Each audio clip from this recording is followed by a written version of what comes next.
Hello, everyone, and welcome back to 48 Now. My name is Tatiana White, and I'm your digital host. I am joined by a wonderful Huntsville artist, Melanie Dockery. How are you doing today? I'm great, thank you for having me. Yes, thank you. It's a pleasure having you. So Melanie, she is an abstract artist and certified art therapist. She uses art to inspire and support community healing. She also hosts paint parties to allow emotional and fun exploration through expressing oneself. And so can you just start by telling us a little bit about yourself, your art journey, how you got here to Huntsville? Well, I specialize in modern abstract 3D artwork using acrylics and dibble-dabble in oils as well.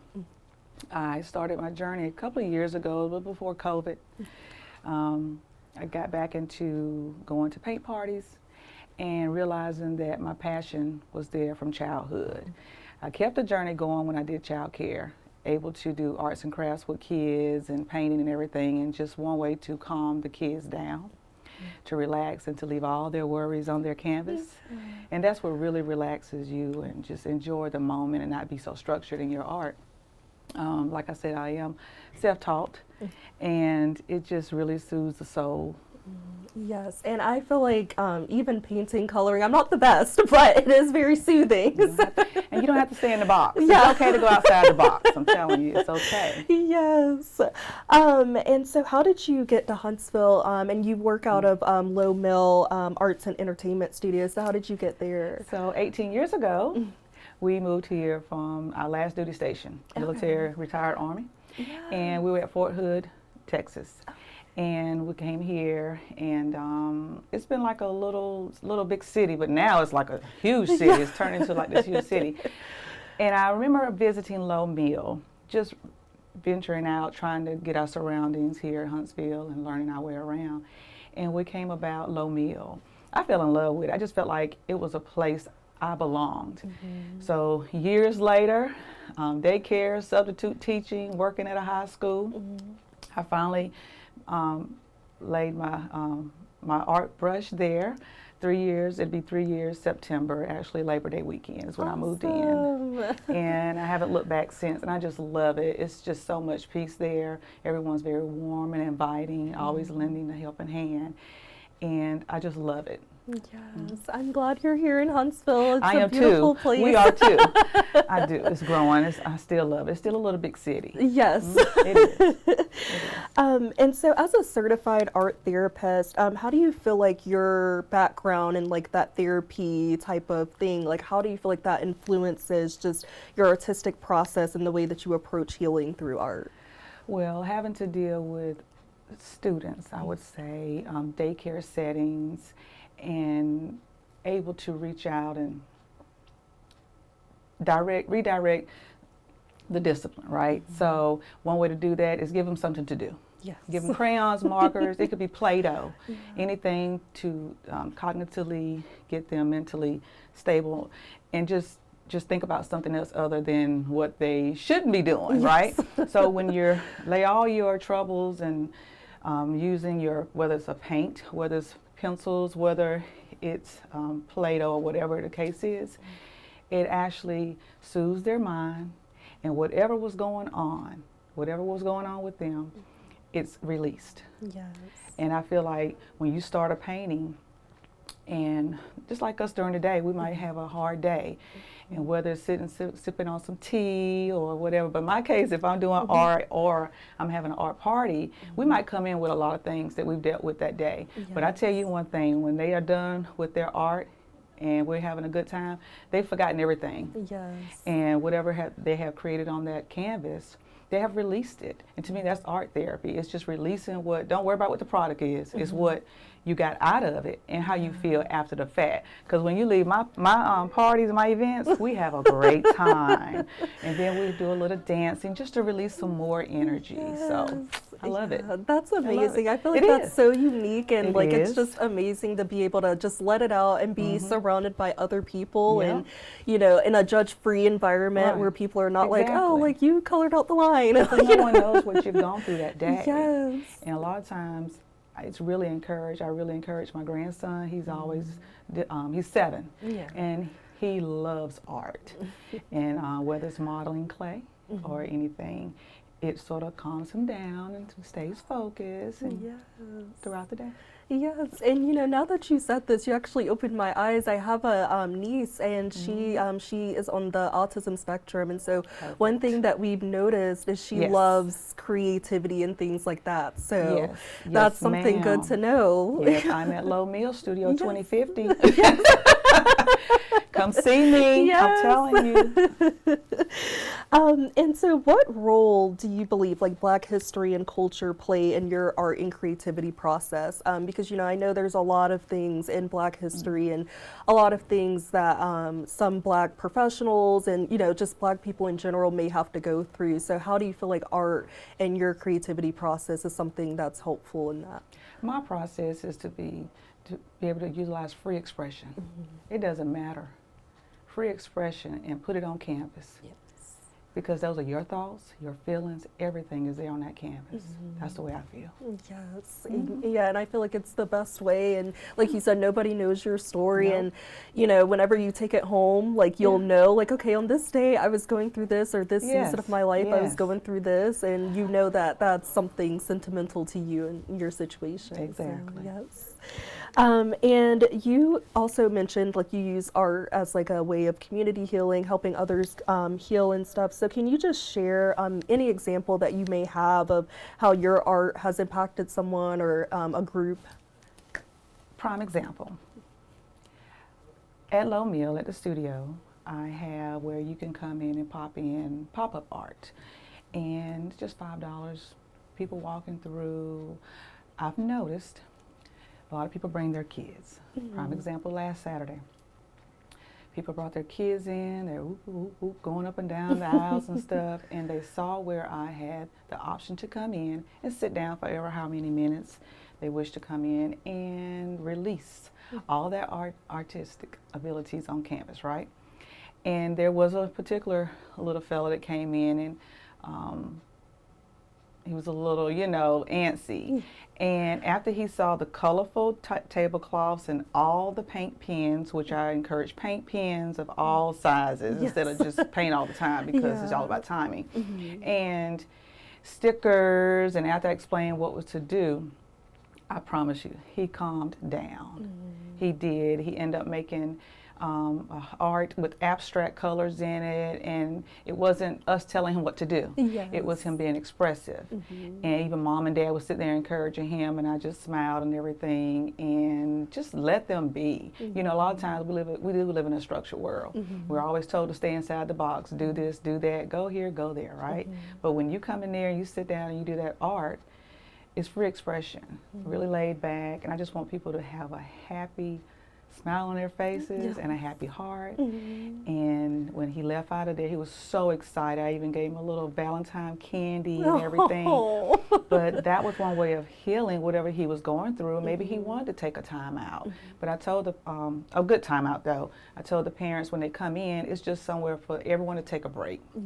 And so I probably had like 8 people to come in last week, but that particular little boy stood out. He came in and he was a little, flip-floppy around, but at the end of it all, he had a happy heart. Yes, and that's good. He did. And I just think it's so beautiful that your space, it creates something like that for everybody of all ages, because, like adults, we have like our moments where we need to let it out, and like kids, they need to let it out, and, kids are especially, they're always structured at school and at home, and so to have something and to have something where they can just kind of go and just do their own thing and make it theirs, and they can give it to Mom and Dad. And I encouraged Mom and Dad when they came in. I said, you guys feel free if you want to interact with him as well. But they were grateful for me asking. But it's for everybody. It's very colorful and warm and inviting. So and for those who may not be like familiar with like art therapy versus like traditional therapy, how do you feel like art therapy helps individuals with expressing emotion? Just be yourself. I mean, just relax, and like I said before, whatever you come in there thinking about what you've gone through, put it all on the canvas. Don't worry about it being nice or in a box or, oh my God, I didn't do this right, I didn't do that. It's how you feel at the end of at the end of it all. At the end of creating what you've done, it depends on how you feel. If you're satisfied with it, that's all that matters. If you released everything and that pen and that paintbrush or whatever the case is, hey. Yes. It's all right there. Right, and it's yours, you know. It's yours. So. It's yours. And so what are some common themes and emotions that you notice that emerge in, you know, the work that people do in your sessions? Like, do you notice common, like, themes or anything that they do in their artwork? They love hearts. They love the flowers, rainbows. Yes. I've seen the rainbows. And they start making people, whether they're stick people, square people, round people, it doesn't matter. And I tell them, I said, actually it's abstract. You're being very eclectic right now. Yes. They're happy. They're happy about their product. And when you come into my studio, I want you to feel warm and welcoming. I want you to feel relaxed. And when you're done, I want you to feel excited about what you've created. Yes, exactly. And Parties and all. Yes. And the fact that people will take the step to go, and because sometimes I know, like, people, they don't think they are creative, so they kind of avoid spaces like that. I encourage anything and everything all the time. I really do. Yes, and that's great that you encourage it, because I know some people are discouraged. Like, I know for me, I've done some paint parties and I'm like, oh, you guys are really good. And I'm like, not with Creative Arts by Melanie LLC. You come see me. We're gonna relax, have a cup of water, have some snacks, and paint, and have a good time. Yes. Indeed. And so how do you, in like your paint parties and stuff, how do you balance like the fun with also like allowing them to have that like moment of emotional discovery of what they want to put on the canvas? Glad you asked that question. So I've had 2 parties, and it's called Sip and Pass Your Canvas. Oh, okay. And I did it for the holidays, and we had the best time. So with this concept, is everyone gets a canvas. They have an opportunity to be creative through your mind, or you can choose a stencil of any kind, right? You put it on canvas. You have first 15 minutes, you're creative. After the first 15 minutes, you would then pass your canvas to your neighbor for 5 minutes for them to dictate that canvas as well and to build on whatever you've decided to create, a house or tree, and they just grab on it and they add. We had the best time. It was so much fun, and everyone was, you know, collaborating on what they done to me. What you doing to my painting? You know, how did you hook it up? So they just had a great time. And so what it happens is probably almost about an hour, because in between I did like little door prizes and stuff to make it fun. My husband DJ'd, and everybody was just up having a great time. And so it went around all the way around the room. And so at the end, everybody presented what they did, and then you gave your picture back to that the original owner, and it was so much fun. Everybody was just commenting on how everybody was creative with their painting, and it was just lots of fun, and it was relaxing. They was like, oh, I'm so glad, you know. I was like, oh my God, I thought I was gonna have to do a picture. Even if you did, don't worry about it so much. If you messed up, add on to the mess up. You know, it's okay. But we had a ball. We had a ball. I can't wait to do another one. Yes, and they sound like a great time. And like you said, it was. And like you said, add to the mess up, because, you know, like whenever you're like doing a play or something and you might mess up your lines, but they don't know. They don't. The same with your be painting. Creative. Yes. Think on your feet. Keep it moving. I think that is such a cool concept. Like, everybody gets a chance to add a little something, and like you can hold on to that and make your own, you know, story of what this canvas now is. It's a little bit of everybody. And it's not always with a paintbrush. It's either with bottle tops, sticks, stones, marbles, anything to be creative. And that's what I put in the front, so everyone can be creative with whatever's in front of you. Yes. So we also have to think, if it's all about a paintbrush, it's all about little items of that sort. So. Yes. And what is, I don't know if this the one that you just explained is one, but probably is. But what is one of your favorite moments or stories from a paint party that like stood out to you? Was there any like emotional breakthroughs or anything? Any favorite times? Well, not some deep emotional breakthroughs, but I have to say the recent holiday theme I presented at Studio 53. Yes. And It was just so much fun. We all dressed up. I encourage everyone to dress up in their Christmas hats, and we had food and refreshments for everyone, and everyone was able to bring in their items.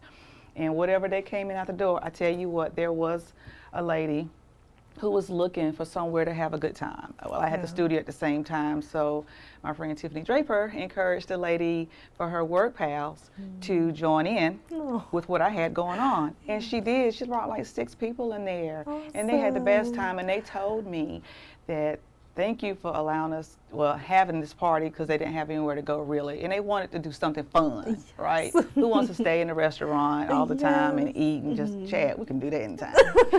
So they came in there, they had the best time, and one-on-one prizes, and I think one of the ladies won at the end of it all. I have 2 other friends that will choose the best, creative, not the best, but the most creative. And that person would win something. I would give them like a gift card and bags. But the holiday stuff, it seems the best. You can bring out so much creativity and thinking outside the box and everything. But that brought a lot of togetherness because they were able to come and celebrate with me and then promote it as well.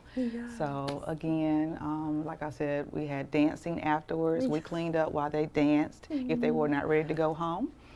DJ dropped that bass, and we was ready to have a good time. We did. Oh my gosh. It was awesome. Yeah, so that sounds like so much fun. And you know, the holidays can be a little heavy, especially if you're, you know, if you don't have family that's around or anything. So having something like this to look forward to is great. And I was just happy just to see everybody had happy looks on their face. So.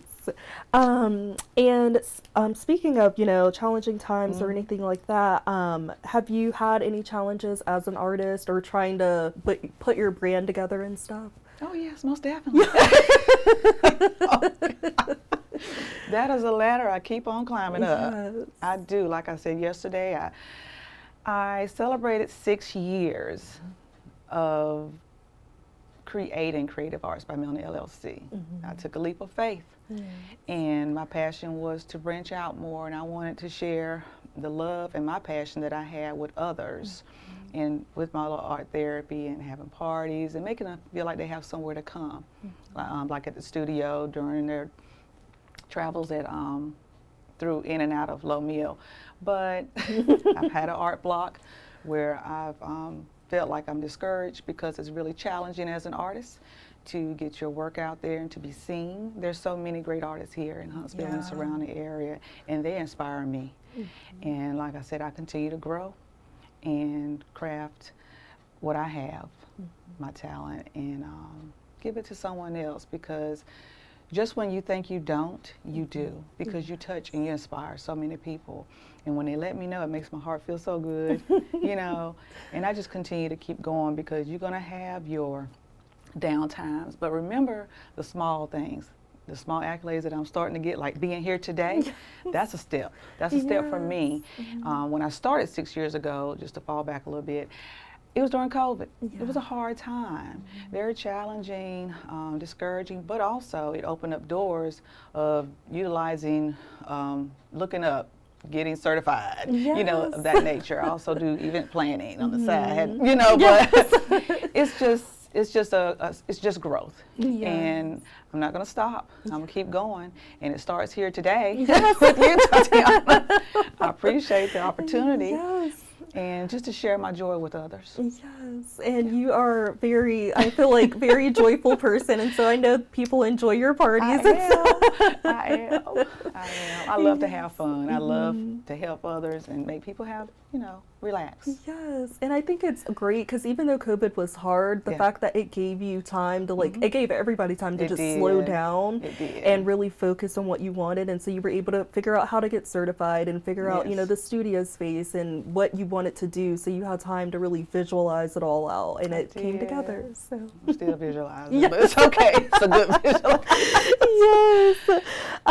And so what do you hope people take away from your art and your mission? What is like the biggest goal that you would say you would want people to take away when they leave from your studio? For them to feel whole, to feel happy, and to feel expressive. Yes. That's all I can say. Yes, and you know, I feel like I you just- probably create such a safe space for people. Right, right. And they don't feel pressure. They feel like they're relaxed, like, oh, okay, I ain't have to come in here and, you know, be like, oh my God. Nope, not with me. Not with me. So. Yes. And I know you said like this is only the beginning. So what legacy do you want for yourself as an artist? That Melanie Dockery was a happy artist and wanted everyone to feel free. Yes. I think that is a great legacy. Yes. And so where can the audience learn more about your work? How can we connect with Creative Arts by Melanie LLC? Well, you can also locate me at Low Mill Studio, Low Mill Arts and Entertainment, Studio 2050. Okay. And I also have Instagram, and I am also on the Facebook of my business as well. Yes, and drop the handles. You know, where can they follow you? They can follow me. Right. Right here. Yes. Okay. We're going to drop that. Yes. So yes, please follow her on Creative Arts by Melanie. And do you have any upcoming projects or anything that you're excited to share? Art? I do. Yes. So I just completed a pre-drawn for our ladies' night for tomorrow, actually, for a lady out of Decatur. I'm so excited. I've prepared that. And we have the Women's Expo coming up at the VBC, and I will be a vendor there. Awesome. Make sure you come by. Yes. It's a free event. And I have a birthday party I'm doing at Low Mill as well on the 3rd of February. It's private, but I'm excited. I'm excited. So Yes. And what date is the expo? the on? expo will be March 27th. Okay. It is ran by Tiffany Draper. Okay. And she also the owner of Studio 53. Where I have a lot of my events. Yes. And please, you guys, come out. It's the Women's Expo. It's all kind of vendors. And I too was the 2023 Entrepreneur of the Year. Awesome. You talk about inspiration. Congratulations. That was an inspiration, and it gave me that push to know that, you know what, you have it too. You have to have a little confidence in yourself and keep pushing and come on out. But the Women's Expo is a free event. Come in and buy everything. Buy everything. Yes. And then do you want to talk about any of these beautiful art pieces you have here? Well, I would like to talk about this piece here. It's a simple palette, of course, right? But with that, it was inspired during COVID. I was going to be a vendor, and I had purchased all of these lovely palettes. Had old paintbrushes. What to do with them? I didn't want to throw them away. So I decided to be creative and create a little abstract on the palettes. I actually have different sizes, small, medium, and large. And I got creative and just started stacking the paintbrushes, and you can actually just stack as much as you want, actually the old tubes of paint as well. But it's a creative way, and I have a couple of them, and I've sold them throughout the time, and I've had people to commission art for it too as well. They want it personalized. So this is like a memento of COVID, and inspired me to do even more, you know, things. So it's very lovely. I love it. It is amazing, and like the fact that you were able to just think of that on the spot. And I didn't want to throw away I said I can do something with these paintbrushes, the old paintbrushes. So that's that one. And this one was inspired, this abstract. I also, every now and then, I will participate as a vendor at the Army birthday, which is normally in June. And I represented the USA colors, military, and came up with the abstract. So that was inspired as well. So. Yes, I love your abstract style. Like, it looks amazing. Like, it looks like, you know, it was creative, but like also like very structured in a way at the same time. So. But I was very free with it. Yes. Now, you know, just but I loved it because it inspired the military. Just we're all about the military and everything. But I also used a couple of little rocks here to make it pop with the 3D effect. And I used a scraper, those tools as well, instead of a paintbrush. Yes, and you just mentioned that. It doesn't always have to be a paintbrush. It does not. It can have to be leaves, trees. It don't matter what it is. I'm telling you, just love it. So. And what is this beautiful piece here? That was inspired last year for the Women's Expo. I was consulting with my husband, and he is fraternity with Kappa. Okay. And I was just talking with him, and I started out with the reds, then I just mixed it in with the white and the black, and just started using the scraper as well, and then creating a depth. If you look at it, it has a depth in it, and a little 3D effect as well. But every piece has a meaning to it, and a lot of times I don't know what I'm going to do, but how I feel expresses it. I express it on canvas. Awesome. Yes. Yes, that is beautiful and a great way to express, a fun way, different way to express. Way. It's the only way. Yes, because sometimes you don't have the words to express what you're going through, but you know, really don't. Putting it on canvas is where it's at. Every time. And just for final, as we just reflect on art, as we reflect in February, Black History Month, healing through art, all of those wonderful things, what are your final thoughts and messages that you just want to share and you want people to take away? My final thought, and for everyone to just take away, is to be nice and be kind and expressive, but in a positive way as well. And I think if we do that, we'll be better. Yes. We'll be a better place. Yes, and I always say, like, you never know what anybody's going through, so just always leaving that space for people. And be kind, because you never know what people are going through. Yes. So, but thank you. Yes. So thank you again for joining me. It has been such a pleasure talking to you and getting to know you and your art and your paint parties and stuff. Yes. And thank you all for tuning into another episode of The 48 Now. Please don't forget to check out this incredible artist, Melanie Dockery, at Low Mill Arts and Entertainment Studio. And I hope you all have a great rest of your day.